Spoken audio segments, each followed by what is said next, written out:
టాలీవుడ్లో మెగా హీరోలంటే ఓ రేంజ్ ఉంది.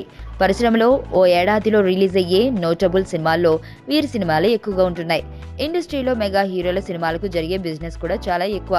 ప్రస్తుతం చూసుకుంటే చిరు 150 సినిమా ఖైదీ నెంబర్ 150, పవన్ కాటమరాయుడు, బన్నీ దువ్వాడ జగన్నాథం, వరుణ్ తేజ్ ఫిదా, మిస్టర్, సాయి ధర్మ విన్నర్, చెర్రీ ధ్రువ, అల్లు సిరీస్ సినిమాలు ఇలా డిసెంబర్ నుంచి వచ్చే సమ్మర్ వరకు మెగా ఫ్యామిలీ హీరోల సినిమాలు నెలకి ఒకటి చొప్పున రిలీజ్ అవుతున్నాయి. అయితే ఇప్పుడు మెగా ఫ్యామిలీ హీరోలు చేస్తున్న సినిమాలపై అటు సినీ జనాల్లోనూ ఇండస్ట్రీ వర్గాల్లోనూ ఓ షాకింగ్ చర్చ జరుగుతోంది.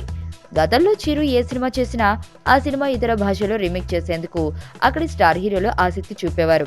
అయితే ఇప్పుడు చిరుతో పాటు చిరు తమ్ముడు పవన్, చిరు తనయుడు చెర్రీ ఇలా ముగ్గురు వరుసగా కోలీవుడ్ రీమేక్ సినిమాల్లో నటిస్తూ ఉండడం ఇండస్ట్రీ వర్గాలను విస్మయపరుస్తోంది. చిరు చేస్తున్న ఖైదీ నంబర్ 150 విజయ్ కత్తి సినిమాకు రీమేక్, చరణ్ చేస్తున్న ధ్రువకు జయం రవి హిట్ సినిమా తని ఒరువన్ మాతృక, అలాగే ప్రస్తుతం పవన్ చేస్తున్న కాటమరాయుడు అజిత్ వీరంకు రీమేక్. ఇక పవన్ కొత్త సినిమా తమిళ దర్శకుడు నిశాంతో మొదలుపెట్టిన చిత్రం కూడా అజిత్ నటించిన వేదాళంకు రీమేక్ అంటున్నారు.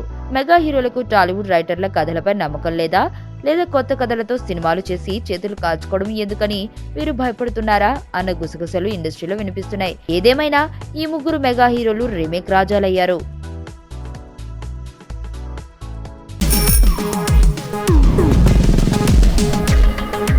ప్రపంచంలో ప్రతి ప్రేమ కథ మధురంగా ఉంటుంది. మనది మనకు మరీ అద్భుతంగా ఉంటుంది. నా ఫీలింగ్స్ ఎక్స్ప్రెషన్స్ అన్నీ పేపర్ మీద రాసి తనకి ఇస్తాను రా. అవసరమా రా ఇదంతా? ఇన్ఫాచ్యువేషన్ రా. రే, అమ్మాయిని చూసిన వెంటనే అలా